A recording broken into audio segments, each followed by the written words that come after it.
Hey, Laura.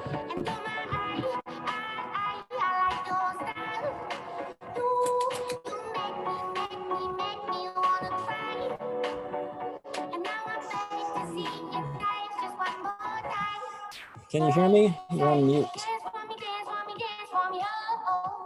Yeah, I can. The music just threw me off. This is the playlist that the 2019 cohort created. I'm not familiar with this song.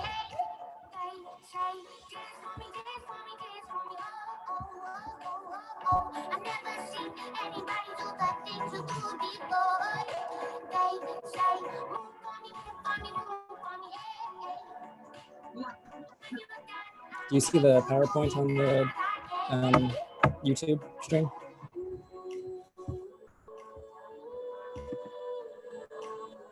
Oh my God, I need.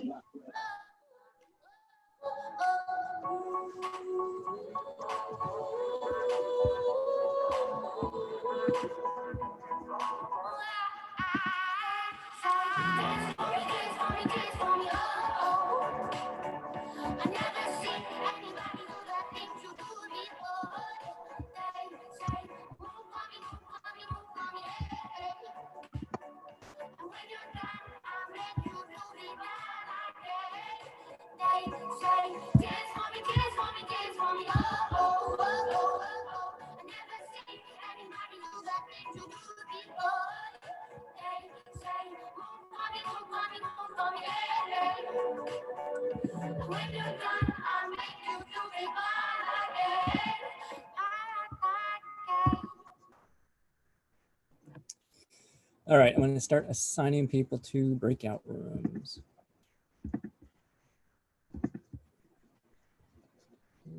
Oh, I already screwed up.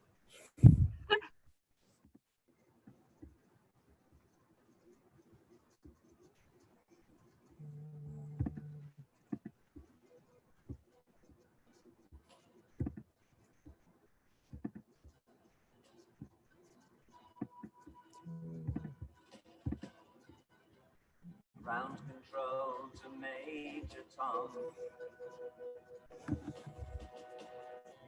Ground control to Major Tom. Take your protein pills and put your helmet on. 10. Ground control to Major Tom. 7,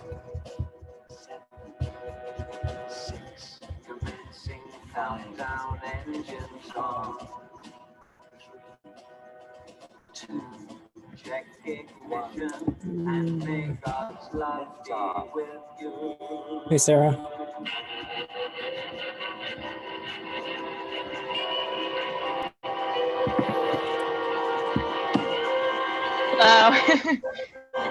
I'm going to send you to a breakout room. Okay, sounds good.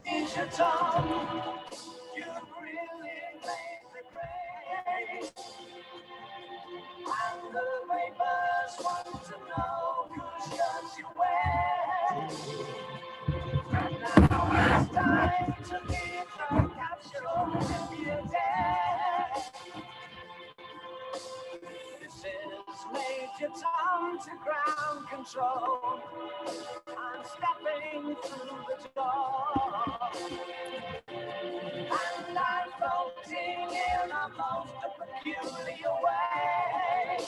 And the stars look very different today. For Hey, Chris. Hey, Gilbert. So far, so good. I'm going to send you to a breakout room.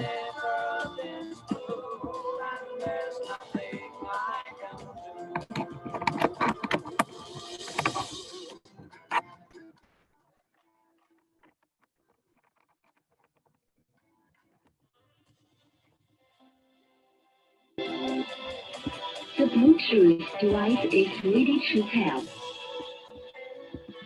The Bluetooth device is connected successfully.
All right, if you can hear me on the YouTube stream, type into the chat box so I know that you are there and are able to communicate with us.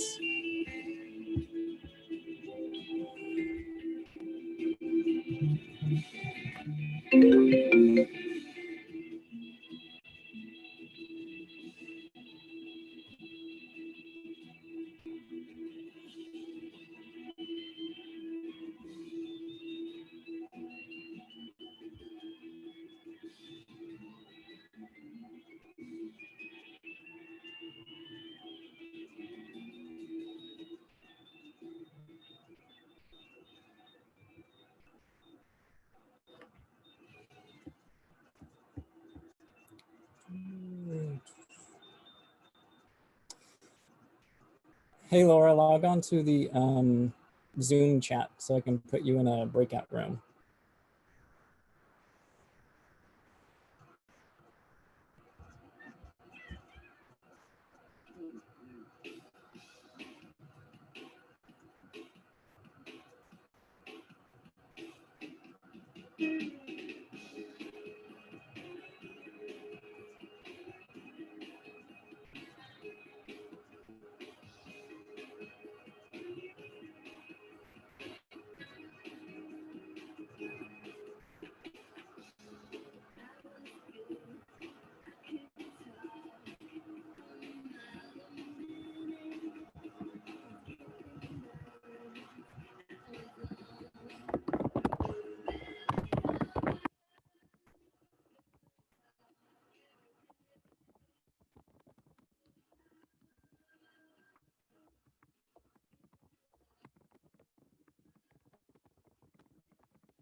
All right, we'll give it a couple more minutes, see if anyone else shows up. I think there might be a person or two on the YouTube feed that's not in the Zoom. And if that's the case, please log on to the Zoom link and I'll put you in a breakout room.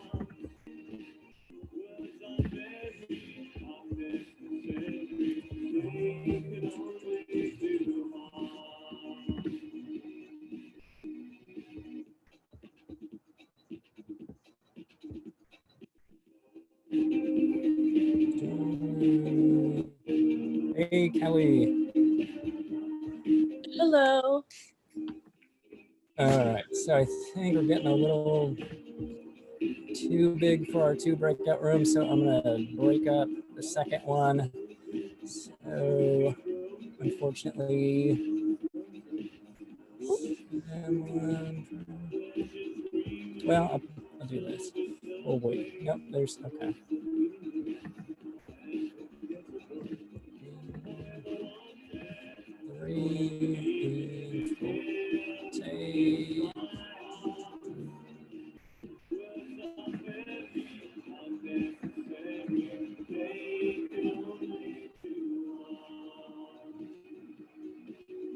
All right, sorry Ashley, but I had to move you to make the numbers even.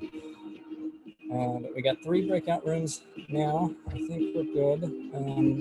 Let's see if anyone else shows up, but we'll go ahead and get started just so we can stay on time and I don't keep you any longer than I asked. And are doing much better than yesterday, so fingers crossed it keeps going. We turn off the sweet sounds of the 2019 cohorts midterm jams list that they made in the spring quarter. Memories. Go ahead and turn that off. Let's see. So you all are in a breakout room now. Hopefully you've had time to say hello. If you see a new face, hopefully you got the chance to introduce yourself and got to meet that new person. Now, please give me your team name in the chat. Let's see, we already got one team. We got Team Chaotic, but quickly, if you haven't, go around, first word that pops into your head when I say first year grad school. So go, 1, 2, 3, no thinking about it. And whatever you think is the most unique. adjective that is used to describe the first year, go ahead and choose that as your team name and type it into the chat. And then we'll go ahead and get started.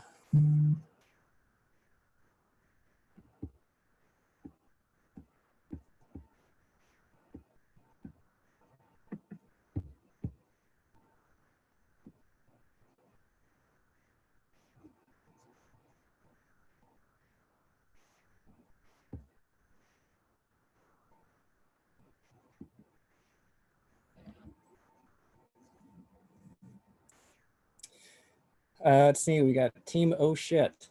That is, that's a new one.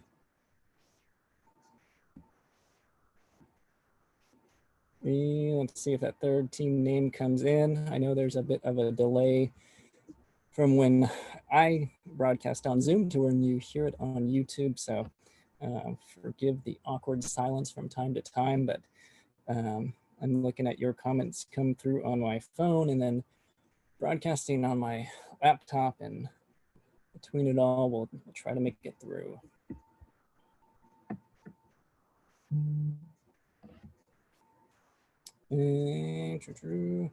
All right, so we'll see if that third team name comes across. I'll keep a lookout for the comments. I'm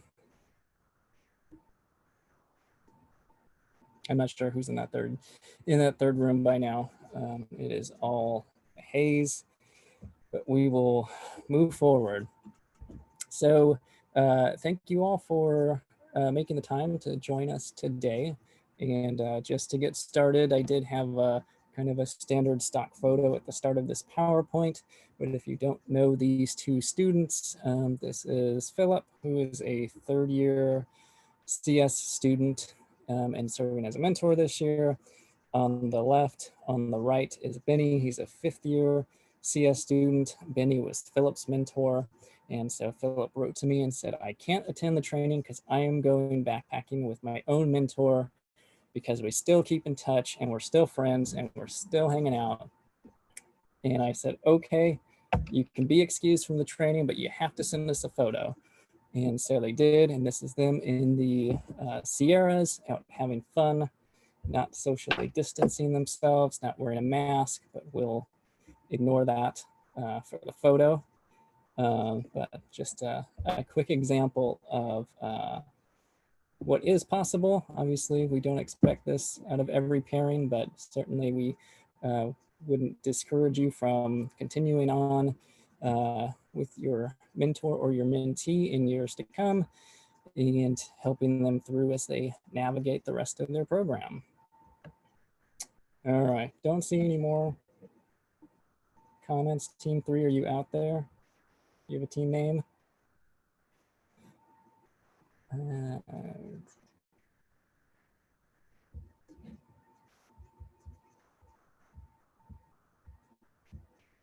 Otherwise, I will just refer to you as Team 3.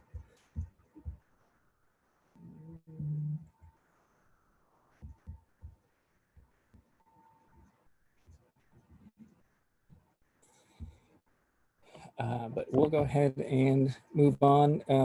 Please feel free to use the chat box to talk to the other folks on the broadcast.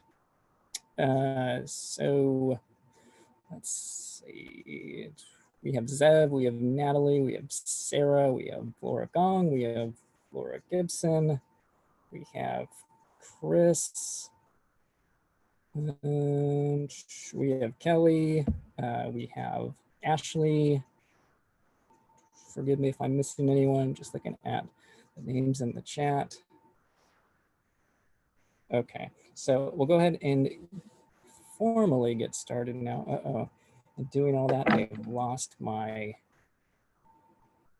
clock. I have no idea what time it is. Let me get my watch.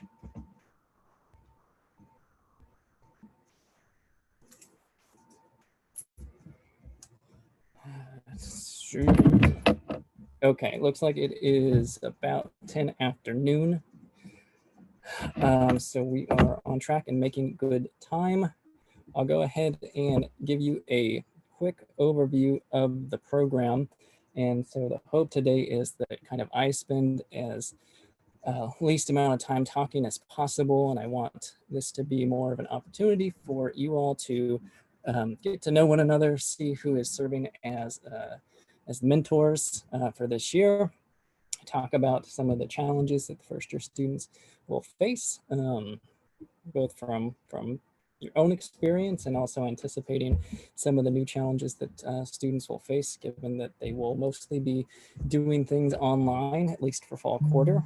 And then from there, just kind of get everyone thinking about the upcoming year and being engaged as possible.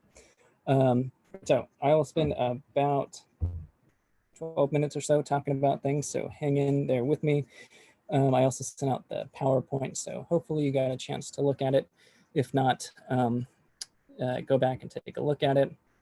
It has more detailed slides on all of these topics. Certainly goes into more detail than I will today. But between the PowerPoint and then the handbook that we'll send out, I think that should hopefully offset for kind of the lack of detail that I provide today. So again, thank you all for volunteering to serve as a mentor. This program would not be possible if not for all of you volunteering and agreeing to put in the time to both welcome the new students and also help them out and answer questions as they make their way through their first year. In terms of the history of the program, this will be the 7th year for the program. It was originally funded by a grant from the graduate division that was encouraging departments to create mentoring programs for their students. So we participated in that initial pilot program. It seemed to be effective and worthwhile, so we've continued to do it. And so, like I said, this will be the 7th year. The department now funds the program and will continue to do so. So every year we have a leadership team. So that is comprised of about 6 to 8 students across 3 different programs. So this year, the leadership team includes Atina, Beth Ann, and Alex from PO, Trisha from MCG, Vanessa from BO, and Laura Gibson and Orion from MB. And we are all very excited and grateful that they agreed to serve on the leadership team this year. They are the ones who made the initial pairings, and they will also help organize and plan the upcoming events for the next year. In terms of the size of the cohort, we have 66 incoming PhD and 2-year master's students. That breaks down to 49 PhD students and 17 2-year master's students. So it is a big cohort. It is the largest in recent memory. And if I went back through all of the stats, it's probably, I see the stream is spinning. Hopefully that resolves itself.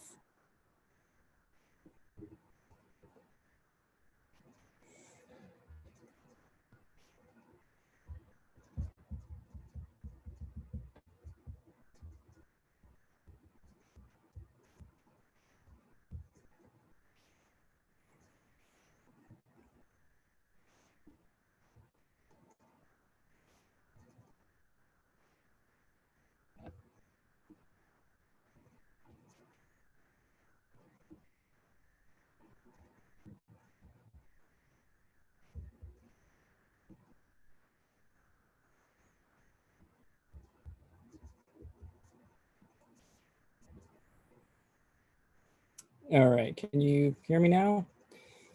Let me know in the chat. If not, I will call you back to the main room.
right, welcome back, everyone. It's going so well. I shouldn't have mentioned that it was going well. But I'll just go ahead and go over this introduction slide with everyone in the main room, and then I'll send you back to the breakout rooms to discuss things amongst yourselves. And then I think we should still be able to use the YouTube chat to talk to one another. So did you get any of it? Or where did it start to cut out? Did you hear about the history, the people in the leadership team? Yeah, we were Yeah. able to hear all of that. It just the slides weren't keeping up. So when you were talking about the numbers of the student numbers, we couldn't see the plot, but we could hear what you were saying. Okay. Yeah, I think That's it was good. a problem with YouTube. I don't think it was with the Zoom stuff. Okay. Yeah, I was just going to stay on this one slide for my spiel. But yeah, all those the plot and all the other slides are just at the end of this presentation. So that's good. So I'll just kind of pick up where I left off. So big cohort, like I was saying, there are also 12 incoming BSMS students. So that puts the total incoming cohorts at like 78. We don't pair BSMS students with a mentor, just given that it's a one-year program. So there is no group of, typically not a group of second-year BSMS students to serve as mentors, but we do include them in all of the events. We encourage them to come out, and we hope that you all will get to know the BSMS students in your program, especially if you're in marine biology. That's where the majority of them are. So hopefully you can get to know them and encourage them to participate in events as well. So in terms of goals, so the program has 4 formal goals. And actually, I'm going to go to my notes because all the back and forth has completely rattled my brain, and no idea where I'm at. Okay, so there's 4 goals. I do know that. So here they are real quickly. So we want to expand the safety net. So we want incoming students to know about all the individuals that are available, all the resources that are available across both Scripps and UCSD. We assume that students will have contacts in their lab, but we want students to have resources outside of the lab. So that's why you all are paired with a student who is in your program, but not in your lab, just to give them a connection to someone outside. And then obviously from there are a number of other resources available, and we'll go through that in just a minute. We want to create a network of engaged students. So realizing that between the staff and other departments on campus, there just aren't enough of us to be able to interact with incoming students on a continuous basis. So we need students like yourselves who are in the classes, in the labs, day in and day out. You're seeing and interacting with these students on a regular basis. We want to kind of harness the power of the student body, get you engaged. And so by kind of formalizing this program, we think that that's a good way to get everyone involved. We want to help develop mentoring skills. So assuming that you will go on to other opportunities down the road to where you'll be either advising students or kind of informally advising students, other members of the lab, just knowing that you're going to need mentoring skills as you move along, both in your program and throughout your career. So hopefully this kind of gives you a good opportunity to develop some of those skills. And lastly, we hope that kind of through all those things, ultimately the program has a positive impact on student retention, and we're able to kind of positively impact the average time it takes students to reach various milestones. So the idea being just that we're keeping students on track. If they do have questions, challenges, they're able to reach out to people kind of quickly and most effectively deal with those things. And there aren't kind of long stretches where students are getting sidetracked or feel like that they're not making progress. In terms of expectations, for some of you, sometimes this can kind of seem like a potentially overwhelming thing that you have volunteered for. And just want to say it's not, and don't kind of think of it that way. So just kind of briefly to go over both what we hope you do as a mentor and then what's not expected of you as a mentor. So as a mentor, we expect you to do kind of probably much of the same stuff you would do whether you were formerly a mentor or not, and that is that you will provide guidance and support to these incoming students. You'll serve as a resource, you'll answer questions, you'll provide advice. You will kind of let them know the path that you took, maybe choices you made when it came to different things. Use your experience as a roadmap for them as they face some of the same things. But in terms of what you're not expected to be, we don't expect you to be a counselor, a mediator, an advisor. Obviously, those are things that come with very serious challenges that some students might face. And if you ever find your mentee in that position, there are people who do fill those roles across campus. So just know if you find yourself in that spot, just reach out to me, reach out to someone else that you trust, and we can certainly put everyone in contact with the appropriate resources. But just realize that you don't have to kind of solve all questions and concerns that come up, and sometimes there are situations that are bigger than any one of us. So when that happens, just reach out and let us know, and together we will work together. As you make contact with your mentee and start to get to know them and work towards the start of fall quarter, just a couple of things to remember. Just recognize that we all come from different backgrounds and different experiences that shape us. And just realize that, not every mentee is going to need the same things. They're not all going to have the same questions, the same concerns. It's going to vary student by student.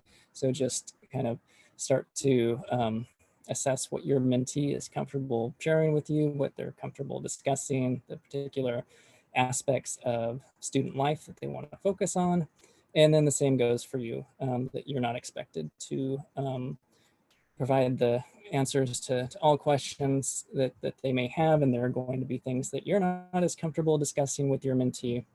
So certainly just realizing kind of what you're comfortable doing, what your mentee is comfortable doing, finding a good balance between those two things, and then moving forward. And of course, if at any time you do need the help from other individuals, other resources, let us know. We can kind of fill in those gaps.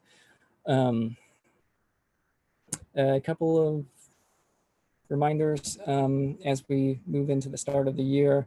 It's going to be a long year. This is the point of the year where everyone is kind of the most excited, the most enthusiastic, the most engaged. I mean, that it's obvious given, it's summer, and for the incoming students, they haven't started yet, so they're super excited. For the rest of us, hopefully we get a break at some point during summer, and we get to start to look at fall quarter as the new year. So this is when we're all kind of at our most enthusiastic, but over the course of the year, it's going to be long. We're going to face our own challenges. There's going to be times when we're busy, we're not as available as we'd want to be. So just remember that, kind of this program is year long. It's not just focused on the summer and when students first arrive. So over the course of the year, try to be consistent in your outreach and communication with your mentee. Be timely. So remember kind of the important points. So midterms, finals, holidays, especially if you're mentoring someone who is from out of state or international and can't go home during the holidays, or maybe all of us if we're still in quarantine. So just kind of be mindful of those things. And then looking ahead, the format for this year, we're going to have a couple of social events over the summer. We're going to try to incorporate last year's mentors and mentees and the incoming mentors and mentees, and hopefully that'll be a good way to kind of get a larger group of students acclimated with one another. And so hopefully that will be one of the few benefits to doing things virtually. We'll be able to involve more people, and we also can get an earlier start on things by doing these events in summer versus waiting till the start of the fall, which we typically do. All right, so that is my spiel. So what I wanted to do now is to have you go back into those breakout rooms. And so you'll see on the next slide, there's about 5 different topics. And so what I want you to do as a group is, let me throw it up real quick. So I'll put you back in the breakout rooms. Hopefully you can still hear me on the YouTube stream, but I'll use the chat as well to let you know kind of when we're wrapping up and moving on to a new topic. But I wanted to, so here's a slide right here. So I'll bring up a topic as a group, kind of discuss your own strategies for dealing with these challenges through your own experiences in your first year, but also consider the impact that remote learning will have. Probably mostly negative, but there could also be some positives, or at least different ways of dealing with these challenges because we'll all be remote.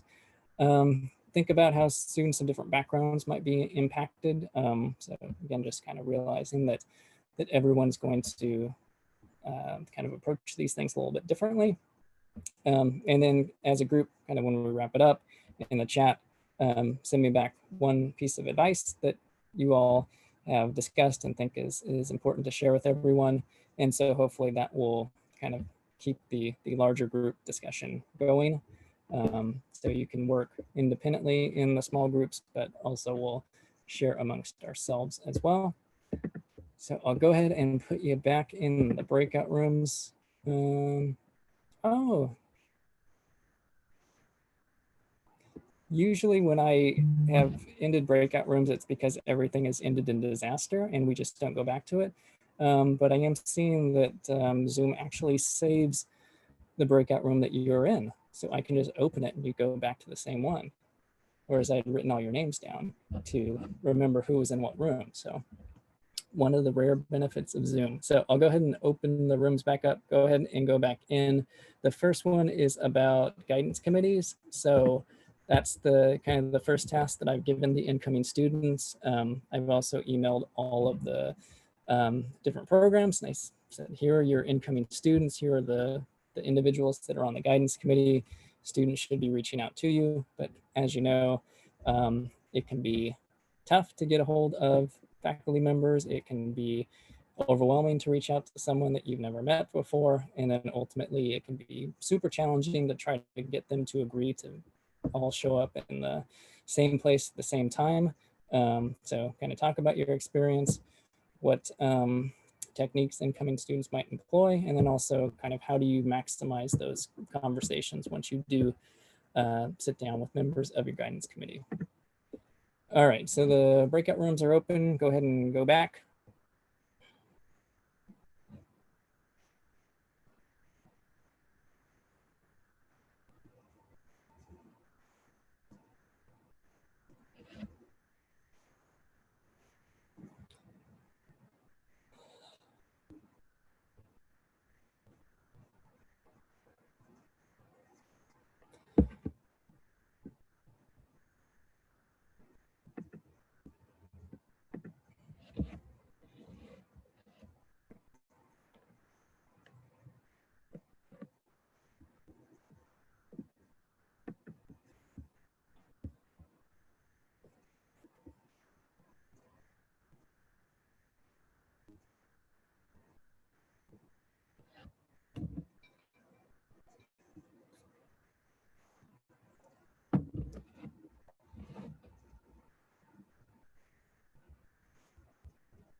All right, go ahead and give it another minute or so before we move on to the next topic.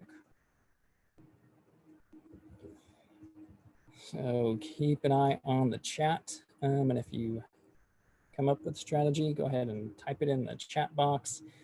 If anyone can name the movie that uses the bear expression that's displayed on the left of the PowerPoint slide, go ahead and share it with us all and earn some bonus points today.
Laura is correct on both accounts. The movie is The Big Lebowski.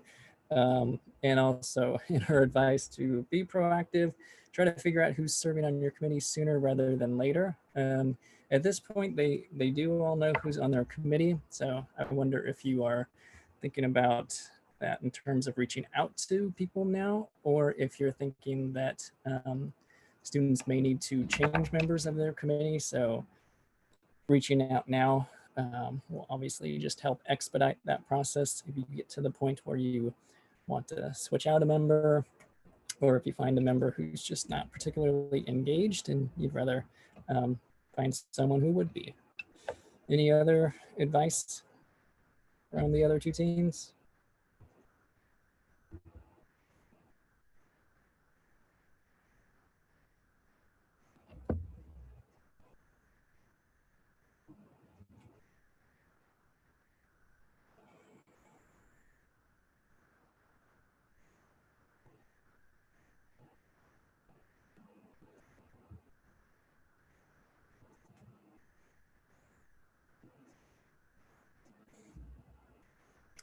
All right, I'll keep my eye on the chat.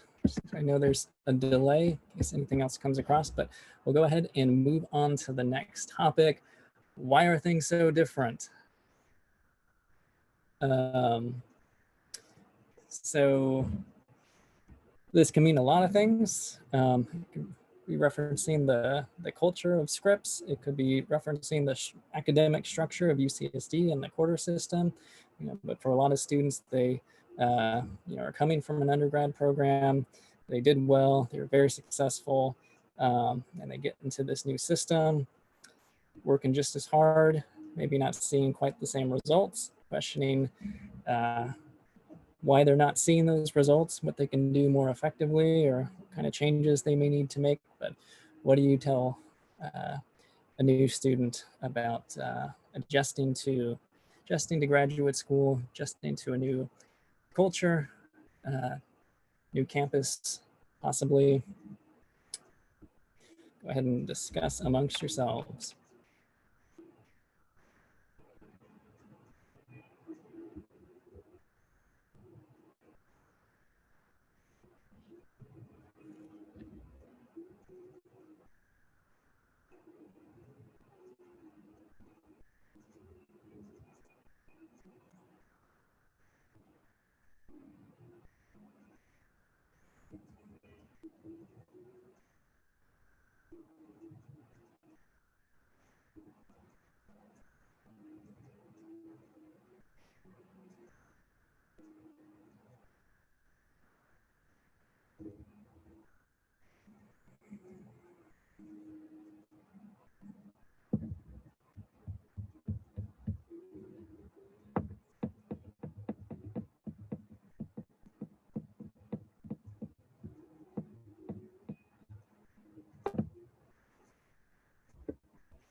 All right, go ahead and take another minute on this topic and then submit a piece of advice in the chat.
All right, any thoughts on this one?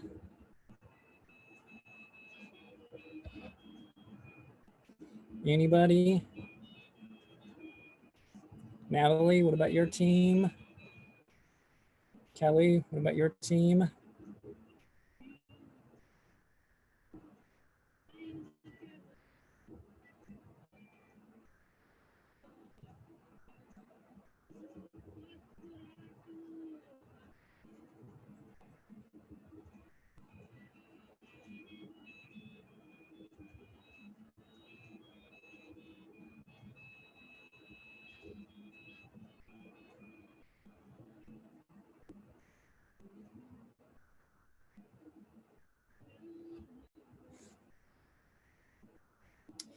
Let's see, Team Oh Shit, the personal responsibility is higher, but you just roll with it.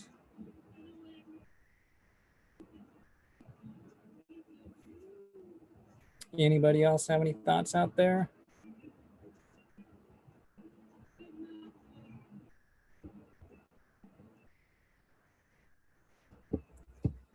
All right, we'll go ahead and move on to the next one.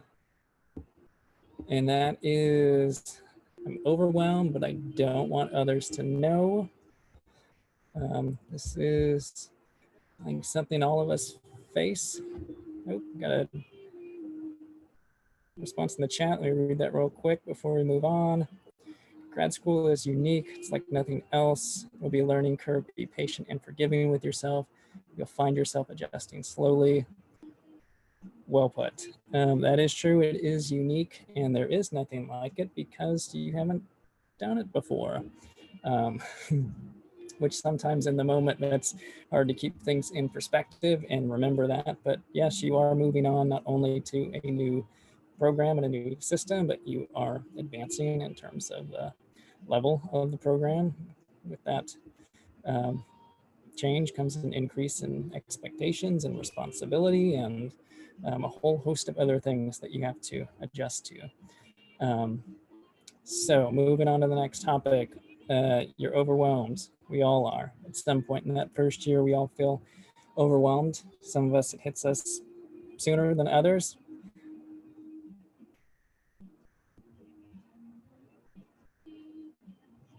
Oh yeah, there is a bit of a delay when broadcasting on Zoom. So hopefully it's not too awkward. We can make it through. But we all feel overwhelmed, but we do not want others to know, but it's important to reach out and talk to people to figure out how we work through that and how we start to feel less overwhelmed and feel more in control of the things that we are tasked to do. So how do you reach out to people and let them know what's going on when it's something that none of us really want others to know?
All right, go ahead and take about another minute to wrap up the discussion on this one.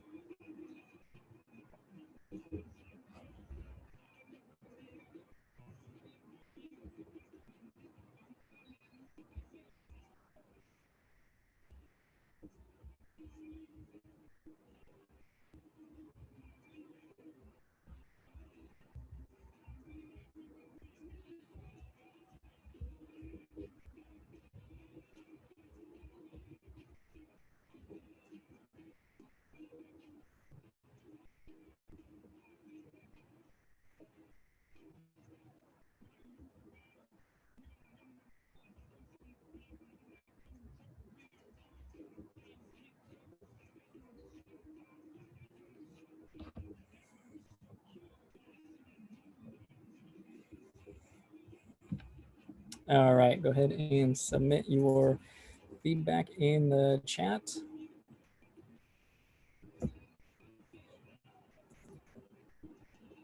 Let's see, while I'm waiting for comments to come in, just to follow up on Natalie's point about being patient and forgiving with yourself. That is such an important piece of advice for a new student. By definition, as a student, you don't know everything. You're not expected to know everything. We know you're going to make mistakes. We all make mistakes. So keeping that in perspective as you make your way through some of these challenges.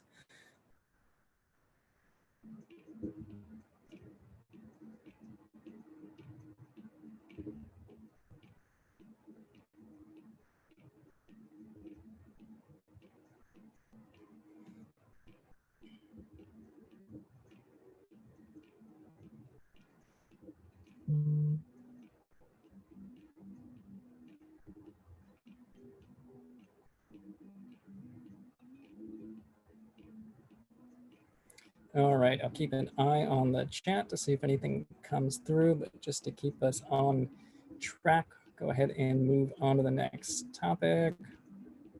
Let's see, Chris says, it's going to be people in the same boat as you, so even though it's hard to be vulnerable, people will be there to support you. If you speak, and be there to support you if you speak up, your classmates. I wouldn't say that there's some people in the same boat. I think we're all in the same boat, at least at some point in that first year. So kind of realizing that we all have those moments. And yes, if you ever have questions, you are welcome to come talk to me. And I can't provide you the same sort of insight that a fellow student can't, but that's the great thing about expanding the safety net and having multiple people to go to, is that I can talk to you about things from a different perspective from my role, and students will provide you with their own kind of unique perspective.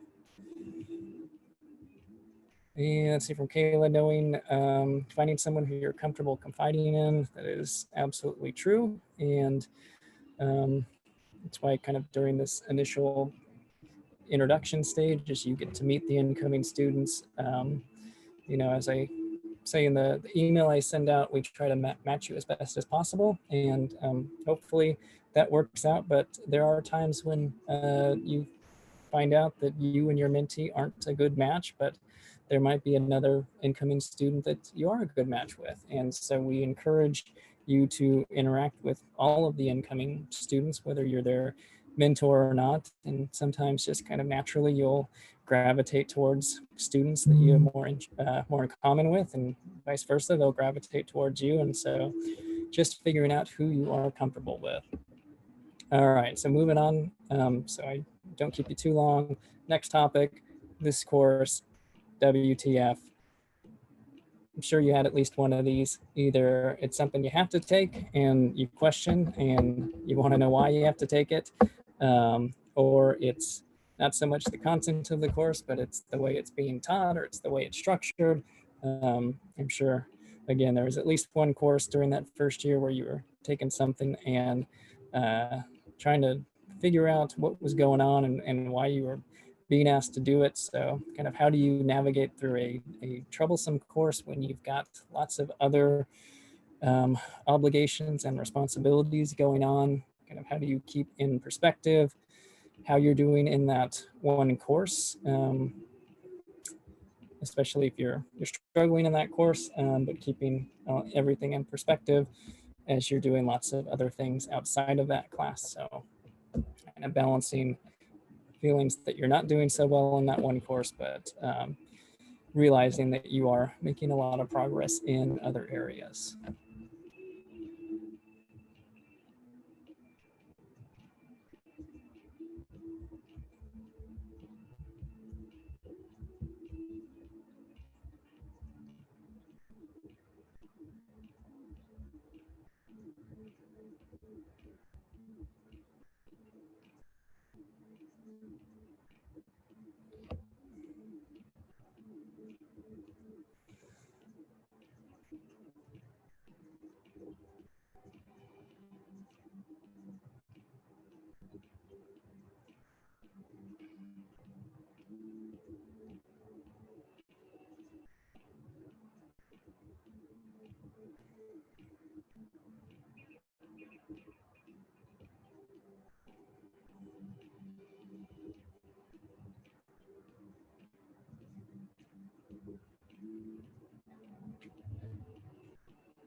All right, go ahead and wrap up your discussion on dealing with troublesome courses and give us some feedback in the chat before we move on to the last topic.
All right, we'll go ahead and move on to the last topic. And let's see, looks like, let's see, Sarah says encourage students to reach out with one another to ask questions and especially create study groups. That is always a great thing.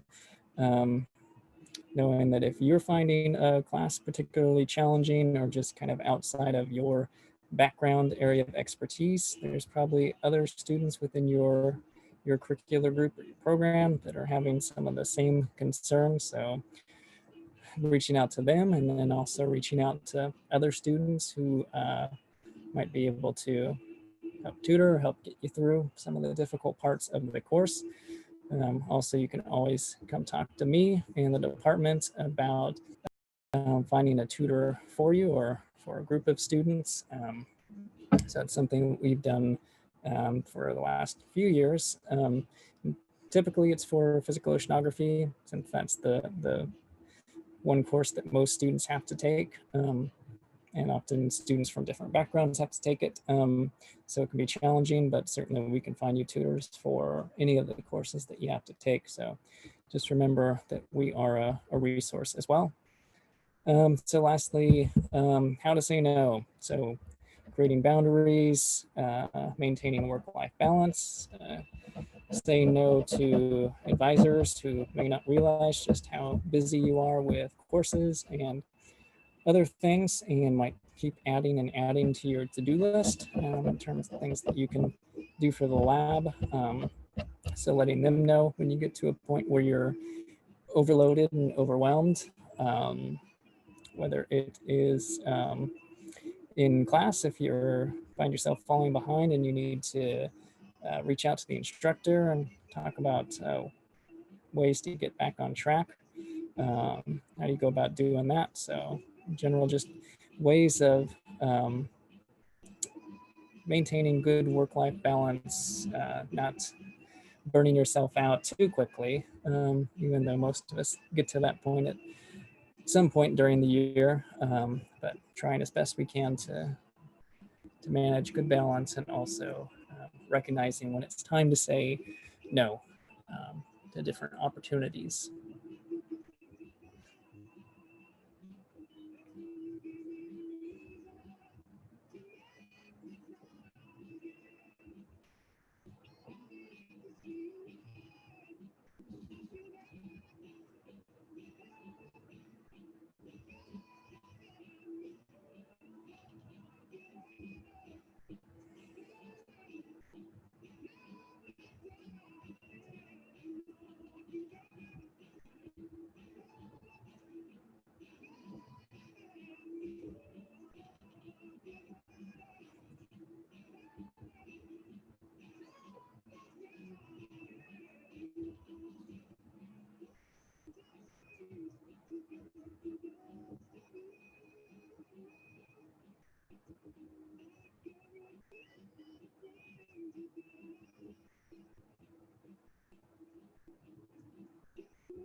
All right, go ahead and take another minute to wrap up the discussion and then give us some final advice in the chat.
All right, go ahead and type your responses into the chat and we'll go ahead and wrap things up.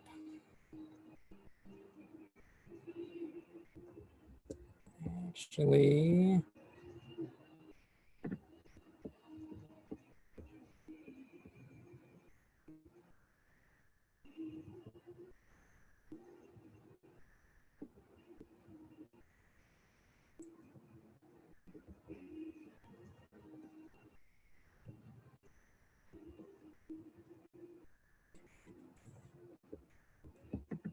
let's see, wait for you all to come back. I'll trick you on this last one. I won't wait for you to type anything in the chat because I'll bring you back to the main room and I'll just ask you in person.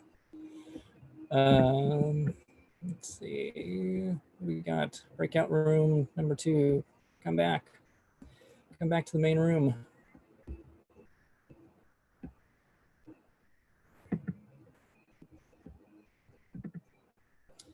All right, their room's gonna close in 10 seconds, so they're gonna be forced to wrap it up and come back.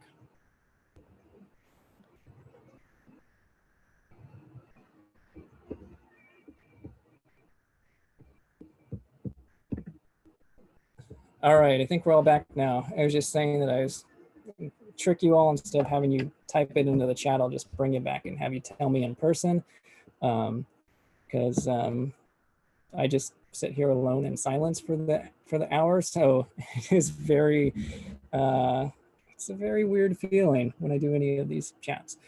I hope there was good conversation going on in the rooms. That's typically what I hear back, that there is a lot of engagement that happens in the breakout rooms. So I'm glad that you all get to see each other and talk with one another. But yeah, I sit here in silence, and then with the delay as well, it gets even weirder because I have no idea what you've heard and what hasn't gotten to you. So let me see. So I can see you all. So anyone wanna share? What's your advice for creating boundaries, saying no, creating work-life balance?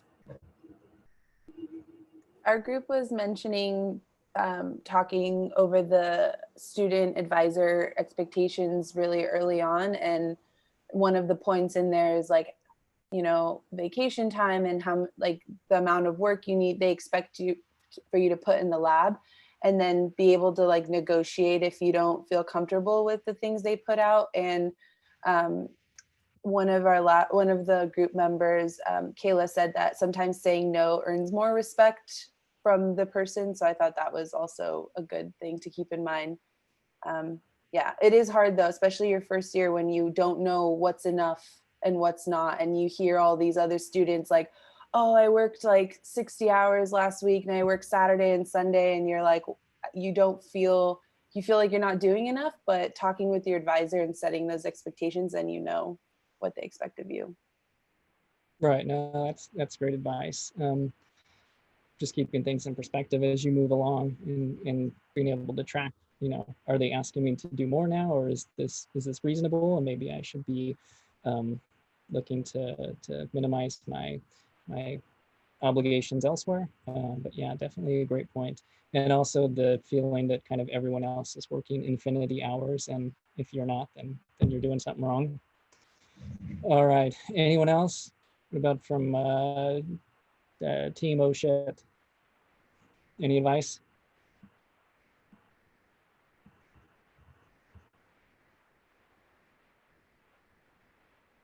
No? It's quiet in the breakout room. I think the other thing to mention too that sometimes can be what's going on is that advisors don't actually realize how many things they've asked you to do. They just kind of will keep adding and adding to it, but because they're busy themselves and they're maybe overseeing numerous students, numerous people in the lab, they have no idea. But once you kind of stop them and say, I can't add a 12th thing to my to-do list because you've already given me, 11 more this week, then that kind of helps put things in perspective for them, and they go, oh yeah, I had no idea that I was asking you to do so much. So sometimes that can be what's going on. Sometimes they know and they'll keep asking you. So to that earlier point about saying no and potentially what kind of respect that might bring about could be a factor as well. All right. So I won't keep you much longer, but glad to see you all. I'm just checking out the backgrounds. Ashley, you're in the dark, so you're just hair. Oh, there you are. You got a face and glasses. With the shadow, I could just see the outline of your hair. So a couple of things as we wrap up.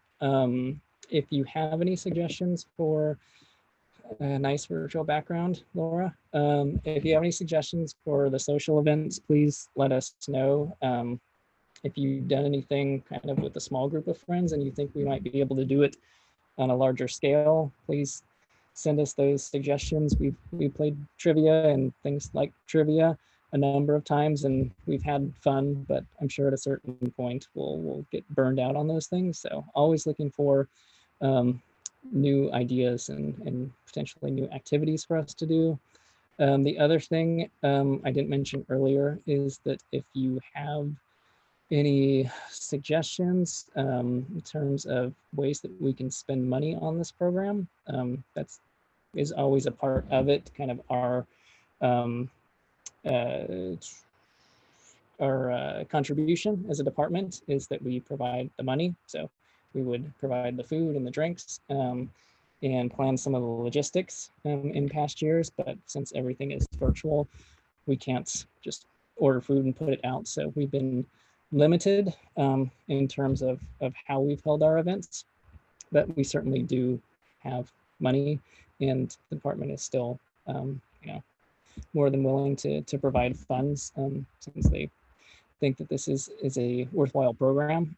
We just haven't figured out a great way to do it. So I mean, some of the things we've talked about. We've talked about like having a raffle at the different social events. So we have like a electronic gift card, a few of them that we give out, and maybe that helps make things a little more exciting. But I don't know, any suggestions you have on how we can spend money kind of virtually, please let us know, because we have the money. We're just trying to figure out ways to spend it, and then also making sure that those ways kind of adhere to university policy. And so since kind of all the rules are surrounding kind of campus-based events, it is kind of tricky to figure out potentially how we can spend money. So just want to let you know, it's we aren't trying to do this year's kind of mentor program on the cheap, or that the department's not willing to put out money for it. We're just trying to figure out ways to spend that money. So let us know if you have any suggestions. Other than that, it's just good to see you all. Haven't seen you in a long time. It'll be a challenging year, and we don't know what it will bring, but we're gonna do the best we can to make it through. And again, I hope there was some good discussion in your groups, and it has you all thinking about the first year and kind of what the incoming students will go through as they make it through their first year, and then on top of that, make it through their first year. Trying to do most everything virtually. So before we say goodbye, I'll go around and say hello to everyone because you're all on mute. So I can see you now. Kelly, hello. Are you there? Hi, You're real. I'm real. You have a voice and everything now. You're not just an image on the screen. True. Are you back on campus? So I've been in San Diego, but I'm going to the lab a little bit, but I live off campus. Okay. Mm-hmm. Oh, but also I haven't heard back from my mentee. Mm-hmm. Just so you know. That's another thing. Yeah, if you don't hear back, send a follow-up. But if you don't hear back after that follow-up, let me know and I will cajole them. Kelly, I wanted to tell you that he actually just filled out the doodle poll, so he definitely has been getting the emails. Okay, thank you. Yeah, I know sometimes students will say that they're not checking their UCSD email regularly, so that can be a part of it. Although I've already told them how you forward your email, so forward your UCSD email so you're getting it, when you get all your other email. So, but that could be part of it, and also, all of us read emails and kind of mentally respond to it, but don't actually do so. But yeah, if you send a follow-up to them and you still don't hear from them, I'll reach out to them, and that usually does the trick. So just let me know. Thank you. Sure. Ashley, how are you? Hi, I'm good. Are you back on campus? Or are you working remotely? Yeah, I'm working in the Lander Lab on campus again now, but I live off campus. Oh, nice. Nice to see you. Thank you for volunteering. Yeah. Laura, Good to see you too. Hi. we've seen each other recently, so I won't put you on the spot, but thank you for Okay. being on the leadership committee. Thank you for attending today. Thank you for Chris? putting it all together. Sure. Chris, how was the departmental exam? You survived? I feel like I barely survived. It was crazy. I'll let you know, Gilbert. It was crazy. So we had 24 hours for the CS, and it took, I think there were 6 of us who took it, and it took each of us like 16 hours on average to finish it. So it was an ordeal. I'm sorry. That's all right. Chris, Yeah. Are you happy you took it and got it out of the way? Yeah. In hindsight, Kind of. yes. But the whole, even just, this is something I was thinking about and we kind of discussed in our breakout room, is studying as a group virtual is very difficult because you can't just be in the same office and be like, hey, I have a 2-second question. It's like you either send an email and try and figure it out, or you have a Zoom meeting, but it's still very sluggish. Just something to think about for when your mentees are trying to work together. I don't have any great advice to impart other than it is a struggle. Yeah, I guess I would say just be consistent in the formats that are useful. So yeah, if you have a standing Zoom get together, then make sure that you attend that and you don't, kind of slowly or quickly fall off and get in the habit of not going to those things. Laura, you're on a beach somewhere? I just changed my virtual background to this. Actually, I like your little lighting on your face. How did you make that? Oh, I've got a it's Oh. a $10 strobe light. It's real. I thought it's some virtual stuff. No, it's actual light. Yeah. Yeah, and when you play music, the lights I know. go on and off based on the music. Well, good to see you. Thank you for volunteering. Have fun on the beach. Zev, how are you? Doing all right. Are you on campus in San Diego? In San Diego, but working San Diego. virtually. Yeah. All right. Do you have a anticipated return date, or is it kind of indefinite? Hopefully soon, but yeah, makes things difficult, like needing training, but not being supposed to be near people. Yeah. Natalie, how are you doing? I'm good. I'm working from home and sort of thriving. No, but I have to leave because I have to drive up to Upper Campus and drop off some stuff for someone who's working for another hour up there. But thank you so much for putting this together, Gilbert. And I'm Sure. excited. Thanks I'm for joining. excited that my mentee Sarah is gonna be a mentor now. I feel like it's like full That's circle. it's Family. Yeah. See the circle of life. Yeah. Okay. Bye, everyone. So yeah. See ya. Kayla, how are you? It's been a while. Good. Yeah. Good to see you. I'm doing Are good. you- Back in lab. Back in the lab. So back in San Diego and back on campus? Yeah. Actually, not right now. Right now, I'm in Santa Cruz, but yeah, I've been back in the lab and it's been really great. I'm planning on making a drive in the next couple days back to San Diego. So. All right. How different is it being on campus? It's super different, completely different. I guess Hubs has always kind of been desolate, but there's like absolutely nobody in Hubs, and it's kind of creepy being there by myself. But I'm super thankful to be able to get some work done, and I was able to, yeah, it was hard to get training while socially distancing, but I learned how to use the scanning electron microscope, and for the past month and a half, I've been using this incredible machine. So, yeah. So social distance training. So did someone like stand in the doorway and shout directions at you or what? Yeah, basically. Yeah, while wearing masks, and yeah, super fun. All right. Well, glad you're back and making progress. Sarah, Hi. I will ignore the banner in the background. Yeah, I'll just turn my camera so we don't have to look at it. Okay. How are you doing?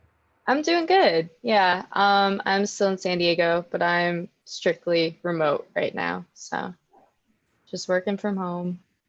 Do you have a timeline for returning to campus, or is it? Not right now. Yeah, because all my stuff is basically on the computer anyway. So in that way, I'm pretty fortunate. But yeah, I mean, eventually it'd be nice to go back and see a different view every single day. But yeah. Are you involved with the summer project that's going on? The summer the REU program? Oh, I've stopped in on some of the lectures because they're learning a lot of coral identification and taxonomy and stuff. So it's all new to me as well. So it's definitely been a good resource so far. But yeah, I haven't had too much involvement in that other than teaching them some like GIS stuff and all that. But it seems very busy, but they're getting a lot of work pumped out. So it's exciting to see that. Yeah, that's great that they can still make progress and get work done remotely. Yeah, for sure. All right, I kept you long, so thank you for indulging me and saying hello. But yeah, please let me know if you have trouble connecting with your mentee. And again, if you have any other suggestions about events, let us know. Otherwise, we're doing the meet and greet next week. So if you haven't gotten the details, you're going to get them soon. So an opportunity to meet all the incoming students as a group next week. And then on that, we'll hopefully schedule some things in the near future and have the chance to meet up again on Zoom, because we don't get enough opportunities to be on Zoom and see each other. So All right, I'll let you go. Thanks again for volunteering and hanging out this afternoon, and we will see you soon. Thanks, Gilbert. Thanks, Gilbert. Thanks, Gilbert. Take care. Have a good day. Bye, everybody. Thanks. Bye everyone.